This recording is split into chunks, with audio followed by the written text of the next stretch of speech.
14 सितंबर 2022 झारखंड के लिहाज से बहुत बड़ा दिन।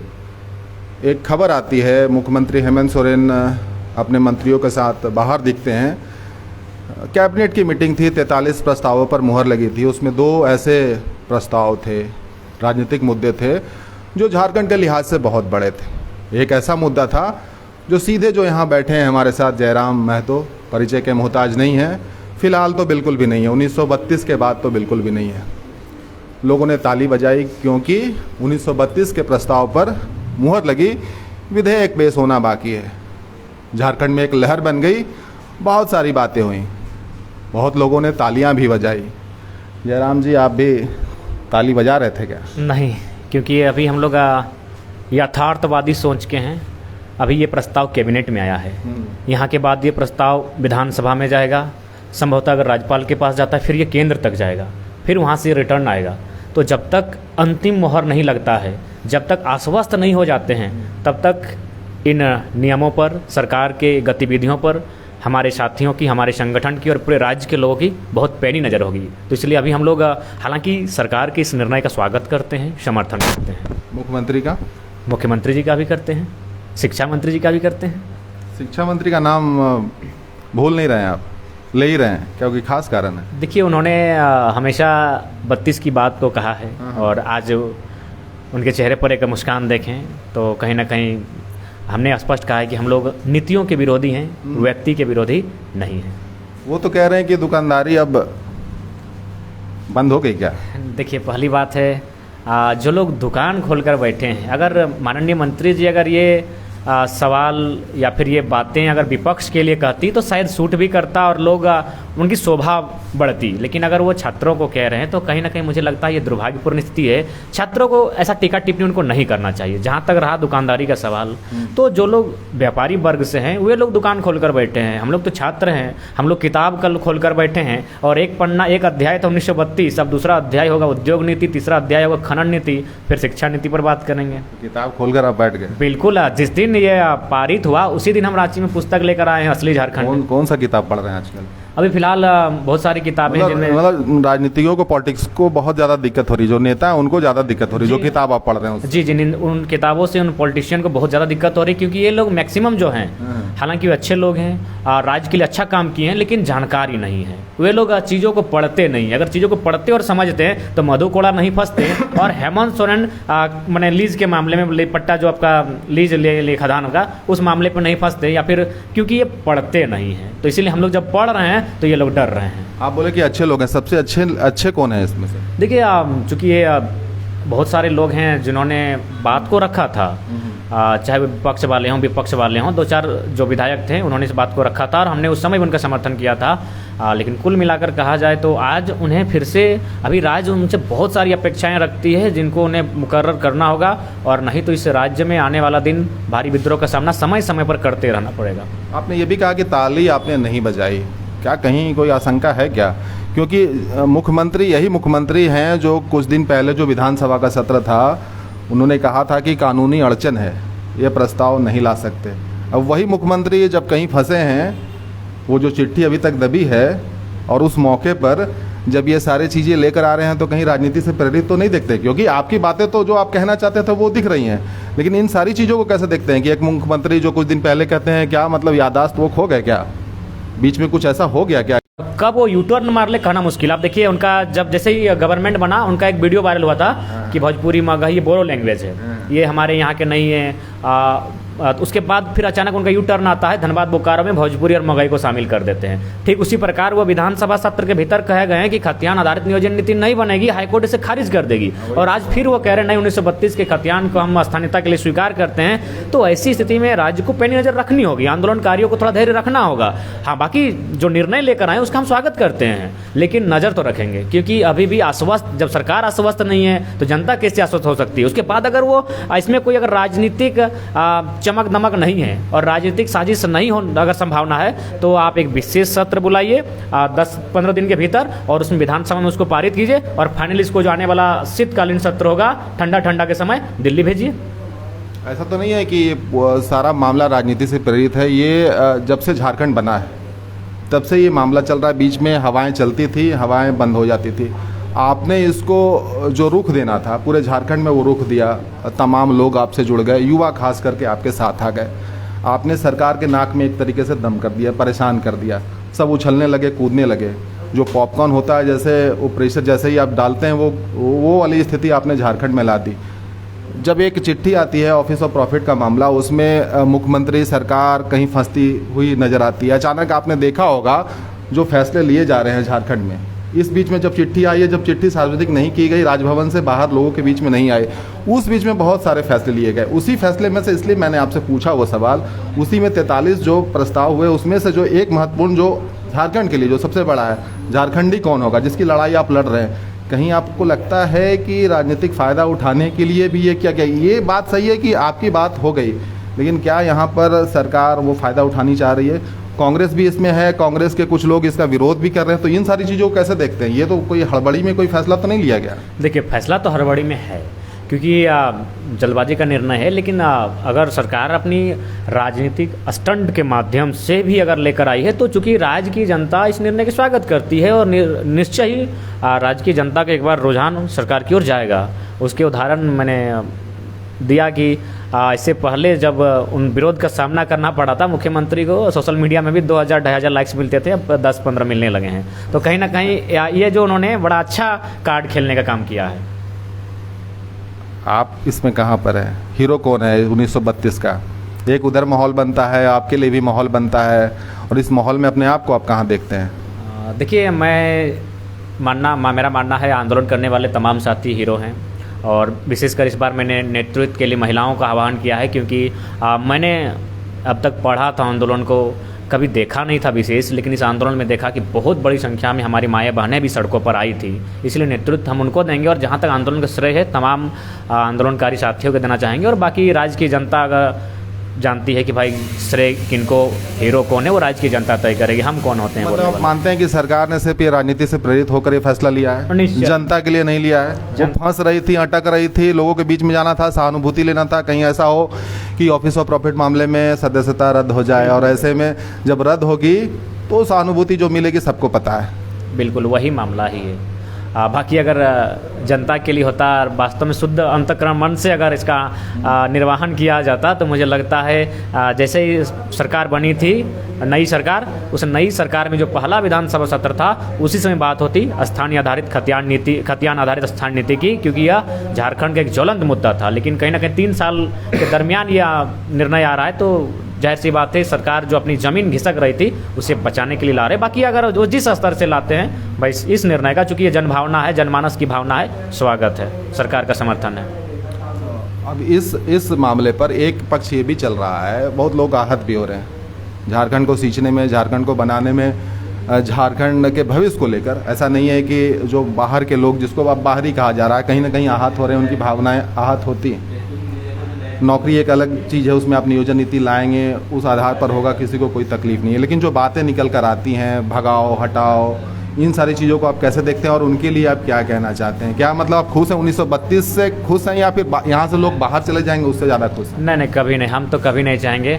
हमारे लोग लगभग 16 से 20 लाख लोग अन्य प्रदेशों में रहते हैं, तो कभी मैंने ये स्टेटमेंट आज लगभग ऑफिशियली और नॉन ऑफिशियली कहा जाए तो मैं लगभग 450 सभा को मैंने किया है। मैंने 220-25 दिनों में मैंने दोगुना सभा किया एक दिन में, तो मैंने अपने किसी भी सभा में ये नहीं कहा कि अन्य राज्यों के लोग बाहर चले जाएं, कभी नहीं, और ना कभी कहेंगे। लेकिन हाँ, जिस प्रकार हमारे लोग तमिलनाडु में जाते हैं अच्छा कमाने, माने एक अच्छा, उसके बाद फिर फाइनली अपने गांव आकर अपना घर द्वार, अपना बीवी बच्चा देखभाल करने का कार्य करते हैं, ठीक उस प्रकार ये सीमा होनी चाहिए। नहीं तो क्या होगा कि जनसंख्या ब्लास्ट होगा, एक संस्कृति दूसरे संस्कृति को निगलने का कार्य करेगी। बाकी मैंने स्पष्ट कहा है कि जो लोग इस भूभाग में रह गए हैं, बस गए हैं, उनका इस भूभाग के अलावा कहीं कुछ नहीं है। सरकार सर्वे करे, एक रिपोर्ट तैयार करे, उनका स्वागत करते हैं, सम्मान करते हैं। किसका योगदान है झारखंड बनाने में? उनका योगदान है जो बाहर के हैं, ये मानते हैं आप?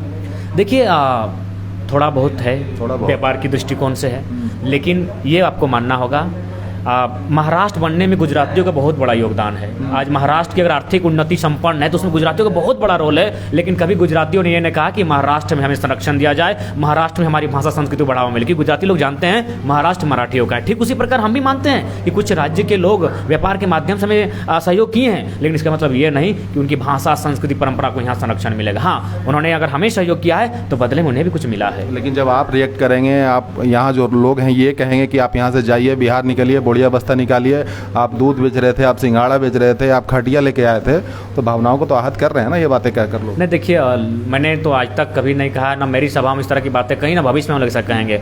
हम लोग चाहते हैं कि एक राज्य के दृष्टिकोण से हम आपसे भिन्न हैं, लेकिन फिर जब देश की बात करते हैं तो फिर हम आप एक दूसरे के सहोदर हैं, तो हम एक सीमा है। भाई भाई का भी अपना बंटवारा होता है। इसका मतलब ये नहीं कि भाई भाई में मन तनाव हो। तो हम लोग ऐसे भाई भाई हैं, लेकिन आपका हिस्सा हो चुका था। बड़ा भाई को चाय का दुकान मिला, छोटा भाई को समोसे का दुकान मिला है, तो समोसे का दुकान मेरा है, बड़ा भाई का चाय का दुकान है। आप जैसा चाय बनाना है बनाइए और लोगों को खिलाइए पिलाइए, आर्थिक उन्नति कीजिए। सिंघाड़ा का दुकान मेरा है, इसमें आलू डालें या मूला डालें, ये मेरा है। थोड़ा मुलायम हो गया जयराम।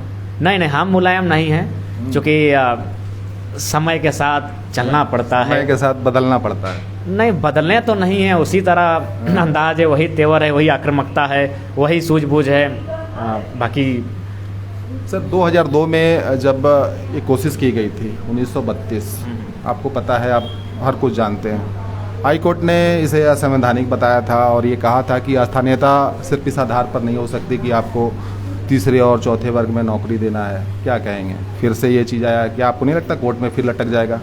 नहीं, मुझे लगता है इस बार ऐसा नहीं होना चाहिए। अगर इस बार ऐसा होता है तो मुझे लगता है झारखंड की माटी फिर से उलगुलान की ओर रुख करेगी, जो उलगुलान मुझे लगता है सिद्धू कान्हू रघुनाथ महतो बिरसा के नेतृत्व में हुआ था। क्योंकि झारखंड शोषित है, झारखंड पीड़ित है, झारखंड में काफ़ी ज़्यादा अतिक्रमण हुआ है, तो इसलिए मुझे लगता है अब ऐसा नहीं। 2002 का मामला अलग था, क्योंकि झारखंड में नया नया बना था, लोगों को आइडिया नहीं था कि झारखंड में क्या होगा। ये तो सर कोर्ट ने फैसला लिया था ना, ये तो लोगों ने नहीं लिया था ना, हाई कोर्ट ने कहा था। ठीक है, हाई कोर्ट ने कहा था, लेकिन चूंकि लोग एक्टिव नहीं थे। अगर लोग एक्टिव होते, मैं आपको लोग एक्टिव इसलिए कह रहा हूँ कि लोकतंत्र में लोगों की संख्या ही हाई कोर्ट और सुप्रीम कोर्ट का निर्णय को तब्दील करती है। आप जल्लीकट्टू को उदाहरण लीजिए, मैं बार बार अपने भाषणों में कहता हूं कि जल्लीकट्टू में सुप्रीम कोर्ट का निर्णय आता है कि जल्लीकट्टू के जो कार्यक्रम होते हैं उनसे पशुओं को हानि पहुंचती है तो उसको बंद किया जाए, लेकिन फाइनली बहुत जोरदार विरोध होता है और सुप्रीम कोर्ट को अपना निर्णय वापस लेना पड़ता है और आज जल्लीकट्टू ज्यों का त्यों चल रहा है। हाईकोर्ट ने कहा था कि आप प्राथमिकता दे सकते हैं नौकरी में, लेकिन स्थानीयता इस आधार पर नहीं होगा कि रंग रूप जो आपके रीति रिवाज में ढल चुके हैं, जो यहाँ पर 20 साल से 50 साल से रह रहे हैं, और आप उसको स्थानीयता का मार देकर उस पर वो चप्पू लगाकर आप मतलब भावनाओं को आहत नहीं कर सकते। तो इस बात से आप सहमत हैं? देखिए, मैंने स्पष्ट कहा, हाईकोर्ट का ही माननीय सुप्रीम कोर्ट का निर्णय है कि एक व्यक्ति एक ही राज्य में स्थानीयता को निर्धारित कर सकता है। कोई भी व्यक्ति, भारत देश में रहने वाला हर एक व्यक्ति एक ही राज्य का निवासी हो सकता है, वो 2 राज्य का एक साथ निवासी नहीं हो सकता है। तो इसीलिए उन बंधुओं को स्वीकारना होगा, और वे बंधु अंदर स्वयं स्वीकार रहे हैं कि मेरा दोनों जगह आइडेंटिटी है, हमारे दोनों जगह रहते हैं, कहीं भी रहेंगे, तो वे लोग स्वयं कटघरे में हैं। आप यहीं के हो जाइए, स्वीकार है, स्वागत है। 2 राज्यों में नहीं होगा। कैसे करवाइएगा? 1932 कहाँ से लाएंगे? वो कागज़ आप मांग रहे हैं कि 1932 में जो सर्वे हुआ है, जो ज़मीन में आपका अगर नाम है उस सर्वे में तब होगा, तो कहाँ से लाएंगे वो? ग्राम सभा, और ग्राम सभा का मतलब है ग्राम सभा भाषा संस्कृति के आधार पर तय करेगी। देखिए, आप जिस तो ग्राम सभा तो आप बोल रहे हैं, तो कोई भी बांग्लादेशी आकर उठ कर आ जाएगा, कह देगा कि यहीं का था, तो हो जाएगा क्या? 1932 तो उसको यहाँ की परंपराएं, यहाँ की मान्यताओं को अगर स्वीकार करते हैं, और सरकार इस पर, मैं चाहूँगा सरकार इस पर शोध करे। अगर ऐसे लोग हैं, आपको लग रहा है ये मामला अटकेगा? ग्राम सभा अगर कह देगा किसी को कि कहीं से कोई उठ के आ जाएगा, बांग्लादेश रोहिंग्या का मामला चलता है, पुराना मामला है, कब से कौन आकर बैठा, ग्राम सभा कह दिया, उतनी आपके सिस्टम में व्यवस्था नहीं है कि आप सारी चीज़ों को देख के आएंगे, वो कागज़ लेके आएगा, कहेगा भैया ग्राम सभा ने सब कुछ कह दिया, अब इनको 1932 आप दे दीजिए, मानिएगा आप उस चीज़ को? देखिए, उसके लिए ग्राम सभा में एक पारदर्शिता होनी चाहिए। ग्राम सभा को तथ्यों का आकलन करना होगा, तभी जाकर ग्राम सभा कुछ निर्णय ले पाए। उसके लिए सरकार को ग्राम सभा को एक विशेष अधिकार देना होगा, थोड़ी सी शक्तियाँ देनी होगी। और मैंने स्पष्ट कहा है कि जब जो लोग यहाँ बसने, उन्हें यहाँ की भाषा संस्कृति परंपराओं को भी स्वीकार करना होगा। जब तक आप यहाँ की भाषा संस्कृति परंपराओं को अगर स्वीकार नहीं करते हैं, तो फिर मुझे लगता है भविष्य में फिर परंपराएं, एक परंपरा दूसरी परंपरा से टकराएगी। उदाहरण के लिए मैं VS नायपॉल को उदाहरण देता हूँ, जो उनके पूर्वज जब भारत में थे तो वे ब्राह्मण परिवार से थे, लेकिन फाइनली जब वो त्रिनिदाद जाते हैं तो क्रिश्चियन बनते हैं, और ब्राह्मण हिंदुत्व और क्रिश्चियन की कंट्रोवर्सी होती है, और फाइनली वो नास्तिक बन जाते हैं। यानी जैसा देश वैसा भैंस। तो झारखंड विभाग में रहने वाले लोगों को झारखंड की संस्कृति को अपनाना होगा, झारखंड की परंपराओं, यहाँ के रिवाजों, यहाँ के भाषाओं को, तब मुझे लगता है। तो सर ये किसने कहा कि नहीं अपना रहे हैं? वो तो कह रहे हैं कि झारखंड के हैं हम। तो ठीक है, उस पर सर्वे होना चाहिए। एक आयोग का गठन हो, उस आयोग के माध्यम से सर्वे किया जाए कि जो लोग कह रहे हैं कि हम झारखंड के ही हैं, और उन पर सर्वे किया जाए, उन पर एक आयोग का गठन किया जाए, वो जांच करे कि इस राज्य के अलावा वहाँ कहीं उनका कोई सरोकार नहीं है, कहीं से उनका कनेक्शन नहीं है, फिर उनको रिपोर्ट तैयार करके सौंपे और सरकार उस पर निर्णय सुनाए। इसका राज्य स्वागत करेगा। आप राजनीति को बड़े अच्छे से समझते हैं। कांग्रेस भारत जोड़ो आंदोलन पर चली है और झारखंड में समर्थन दे देती है 1932 खतियान को, जहाँ पर टूटता हुआ दिखता है। इन सारी चीज़ों को कैसे देखते हैं? देखिए, सबसे पहला बात ये शायद राहुल गांधी जी का ही कथन था। उनके एक हमारे साथी हैं जो शायद महासचिव हैं जिला के, उन्होंने कहा था, राहुल गांधी ने उनके एक बैठक में उन्होंने कहा था कि भारत एक सुंदर बगिया है, इसमें सुंदर सुंदर तरह तरह के फूल हैं, तो सभी फूलों की अपनी अपनी मर्यादा है। तो ठीक उसी प्रकार झारखंड झारखंड है, बिहार बिहार है, बंगाल बंगाल है। सबको वहाँ के लोगों की भावनाओं के साथ देखना होगा कि वे लोग, वहाँ के जो स्थानीय लोग हैं, वो क्या चाहते हैं अपने राज्य में। तो मुझे लगता है उस दृष्टिकोण से सभी राज्य की एक सीमा तय होनी चाहिए, और वो सीमा यह तय करेगी कि इस राज्य में किस भाषाओं को संरक्षण मिलेगा, जो व्यक्ति आएंगे वो कितने वर्षों के बाद, या फिर उनकी क्या आधारशिला होगी या नहीं होगी। तो ये चीज़ें को नियम बनना चाहिए और बन ही रहा है लगभग सभी राज्यों में। आप जाइए, अगर पूर्वोत्तर क्षेत्र में जाते हैं तो वहाँ आपका ILP है, इनर लाइन परमिट, यानी अगर आप वहाँ जाते हैं तो शायद आपको सूचना देना पड़ता है। हाँ, तो इसलिए मुझे भी लगता है कि आसानी से किसी भी राज्य के व्यक्ति का दूसरे राज्य में बस बसाव ना हो। इससे क्या होगा कि कहीं ना कहीं उस राज्य में एक अराजकता का माहौल होगा, और इससे क्या होगा, अगर वे लोग अगर संपन्न है तो ठीक ठाक है, लेकिन अगर वे थोड़ा सा पिछड़ेपन के लोग हैं तो कहीं ना कहीं जो लोग विकसित लोग अगर जमा जाके जमा होते हैं तो उससे उनका उन्नति नहीं बल्कि अवनति होगा। अगर आज चुनाव हो जाता है तो कौन पार्टी जीत जाएगी? मुझे तो लगता है कि आज अगर चुनाव कहीं आप पार्टी बना लीजिएगा। पार्टी नहीं, अभी कहाँ पार्टी बनने का। अगर बना लीजिए, अगर चुनाव हो जाए और पार्टी आप बना लें तो JMM को ज़्यादा सीट मिलेगी कि आपको मिलेगी? मुझे लगता है जहाँ तक अभी हम लोग का स्पष्ट बोलते हैं, इक्वल ही रहेगा, बराबर ही रहेगा, ना कम ना बेसी। मतलब पार्टी बनाना चाहते हैं आप? देखिए, अभी तक तो सोचे नहीं है। अरे सर, सोच तो रहे हैं, तभी तो आप पूछ रहे हैं, इसीलिए बता रहे हैं। कहीं कहीं दिमाग में चल रहा होगा। ये पिछली बार भी हम आपसे पूछे थे, याद होगा आपको? हाँ, याद तो है, आप बराबर पूछते हैं, और हम तो चाहेंगे कि पार्टी बने। अगर पार्टी बनती है तो आज आप एक दैनिक खबर के रिपोर्टर नहीं, हम चाहेंगे आप हमारे सलाहकार हों, क्योंकि आप बहुत अच्छी सलाह देते हैं। मतलब ये वाला बात अच्छा लगा कि अगर अभी चुनाव हो जाता है, मतलब चाहते हैं कि कहीं से चुनाव हो जाए? नहीं, ऐसा कुछ इरादा नहीं। हम भी चाहते हैं राज डिस्टर्ब ना हो, 2024 तक चले सरकार। हम चाहते हैं कि राज्य में व्यवधान ना हो। राज बल्कि अभी बहुत सारी उम्मीदों के साथ राज देख रहा है गवर्नमेंट को, तो हम किस तरह का व्यवधान नहीं चाहते। हम चाहते हैं पक्ष भी अपना काम करे, विपक्ष भी अपना काम करे, और पक्ष विपक्ष मिलकर झारखंड के हित में काम करें, ताकि झारखंड को उन्नति हो। और आप किसके लिए काम करें? हम छात्रों के हित में बात रखेंगे, जहाँ किसी का शोषण हो रहा है वहाँ बात रखेंगे। बहुत सारे मुद्दे हैं जिन पर चर्चा करेंगे। शिक्षा नीति पर चर्चा करेंगे कि किस प्रकार हमारी प्राथमिक शिक्षा चौपट हो रही है। आप अगर एक सरकारी स्कूल की तुलना अगर DAV डिनोवली के छात्रों से करते हैं, नर्सरी से, तो बहुत फर्क होगा। हमारे जो बच्चे हैं, आप चैप्टर खोलते हैं, एक मछली मारने का सिस्टम दिखाया जाता है कि कोई मछली मार रहा है, सिंपल वर्ड्स हैं ना, माने बहुत बुरी तरह से हमारी शिक्षा पद्धति को भी कहीं ना कहीं चौपट किया जा रहा है। तो बहुत सारे मुद्दे जिन पर बात कर सकते हैं। हम लोग उद्योग नीति पर बात कर सकते हैं कि भाई अगर उद्योग के बदले, अगर उद्योग के लिए आप जमीन लेते हैं तो उस जमीन के बदले हमको उसी प्रकार का जमीन देना होगा जिस प्रकार की जमीन हमने उद्योग के लिए दिया है। तो बहुत सारी नीतियाँ हैं जो बननी चाहिए। अभी विस्थापन पर बात हो सकती है, बहुत सारे मुद्दे हैं। 1932 के बाद क्या आपकी रफ्तार थोड़ी धीरी हो गई है? क्या अभी भी आप स्कॉर्पियो से चल रहे हैं कि फॉर्च्यूनर से आए? नहीं, हजारीबाग हम ये शायद 6ठा बार या 7वां बार आए हैं, जिसमें 2 बार बस से आए हैं, 4 बार बाइक से आए हैं, आज बाइक से आए हैं। और सौभाग्य की बात कहें कि बारिश में 3 बार भीगते हुए आए हैं, आज भी भीगते हुए आए हैं। ये शर्ट लोग अगर ट्रोल करेंगे कि आज नया शर्ट कहाँ से आया है, ये हजारीबाग के एक दोस्त ने दिया है। अगर वो मांगेगा तो दे देंगे, नहीं तो पहन के चल जाएंगे, क्योंकि मेरा वाला भीग गया है। क्योंकि पिछली बार आपसे पूछे थे, स्कॉर्पियो वाले दोस्त हैं आपके, और आप जिस तरीके से आपका कद बढ़ रहा है तो फॉर्च्यूनर वाले भी आ जाएंगे, इसमें भी कोई दो राय नहीं है। तो हमने पूछा था कि स्कॉर्पियो से फॉर्च्यूनर पर तो शिफ्ट नहीं होंगे? नहीं, स्कॉर्पियो ने पहचान दिलाई है। हम चाहेंगे कि जिस स्कॉर्पियो में चढ़े वो एक दोस्त का है, उनको कहेंगे कि वो स्कॉर्पियो को बेचे भी नहीं, बल्कि एज ए गिफ्ट अगर भविष्य में हमको दे देते हैं। जब वो उनका जब नया लेने की इच्छा होगी, पुराने के बाद तो लोग बदलते हैं, कपड़ा बदलते हैं, टीवी बदलते हैं, तो जब उस स्कॉर्पियो से उनका मन भर जाए तो एज ए यादगार के तौर पर हम रखना चाहेंगे, क्योंकि वो स्कॉर्पियो ने पहचान दिलाई है। पूरे राज्य में नहीं, पूरे देश स्तर में एक छोटी सी पहचान दिलाई है। 1932 को लेकर बड़े भावुक भी होते हैं आप, घर की भी बातें करते हैं, अपनी माँ की भी बातें करते हैं। माँ क्या कहती हैं? जयराम से माँ क्या कहती हैं? क्योंकि जयराम अब वो जयराम नहीं है, जयराम वो जयराम है जो झारखंड जिसको सुनता है, लोग जिसके पीछे जाते हैं। और कहीं ना कहीं आपके ऊपर खतरा भी होता है, क्योंकि आप जो राजनीति से जुड़े लोग हैं, जो पुराने लोग हैं, जो मोटा चावल है, जो पुराना चावल है, उनको तकलीफ देते हैं। तो एक लड़का जो अभी कुछ दिन पहले ऐसे ही खेतों में काम करता था, अब झारखंड में लोग दिखते हैं, तो माँ को डर लगता है क्या? हाँ, माँ को डर लगता है। माँ मेरे बहुत सारे साथियों को जब घर जाते तो बोलते हैं कि इसका थोड़ा देखभाल ठीक से करना, क्योंकि किसी का सुनता नहीं है, अपने मन से कुछ भी कर लेता है। थोड़ा इसको देखना का कि बहुत दिक्कत में कभी भी जा सकता है। माँ को भी अनुमान रहता है और माँ भी जानती है, क्योंकि हम भी एक शहीद पिता का पुत्र हैं, पिताजी का लक्षण हम में भी है, और बाकी डर तो लगा रहता है। और लेकिन फिर भी जब माँ की कोख से जन्म हुआ तो उसी दिन मौत मुकर्रर हो गई, तो इसका मतलब नहीं कि डर डर के जिएंगे तो अपने अंदाज में। माँ को समझा लिए हैं क्या? नहीं, माँ से बात नहीं हो माँ तो माँ ही होती है। माँ तो माँ ही होती है, समझा पाना माँ क्या समझा पाएंगे? जो आप संभव काम करते हैं नहीं। उसमें खतरा भी तो है।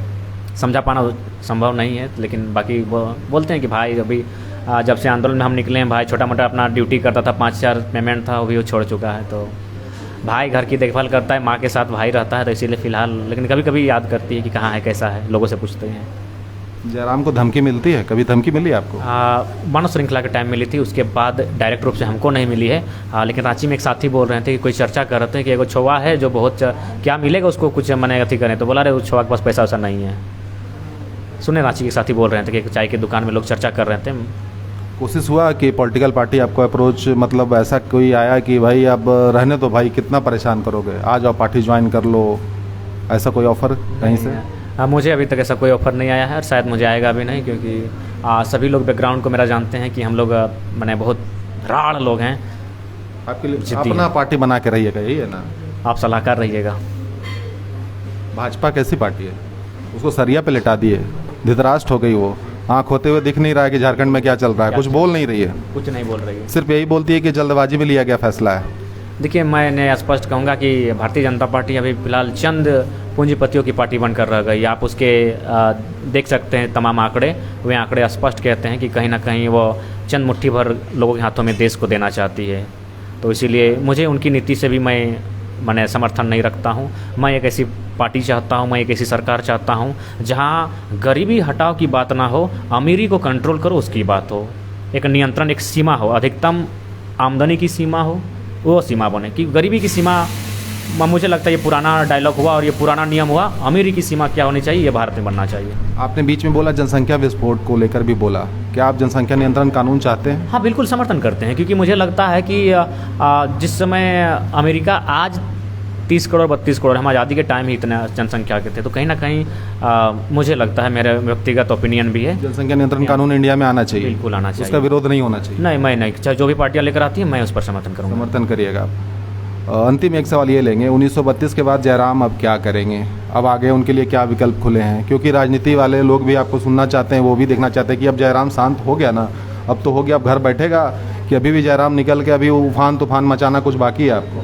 देखिए, मैंने कहा था कि अगर 32 की चर्चा सरकार करती है तो हम अपने किताब कॉपी कलम को लेकर कुछ दिन पढ़ने चले जाएंगे। अभी हमारे प्रोफेसर का, गुरुजी का फ़ोन आया था, और कल वे मिलने के लिए बुलाए हैं रजिस्ट्रेशन संबंध में, PhD के मामले में, तो उनसे मिलेंगे, फिर कुछ किताबों के अध्याय पढ़ने पलटेंगे और एक नई चिंगारी को लेकर प्रकट होंगे।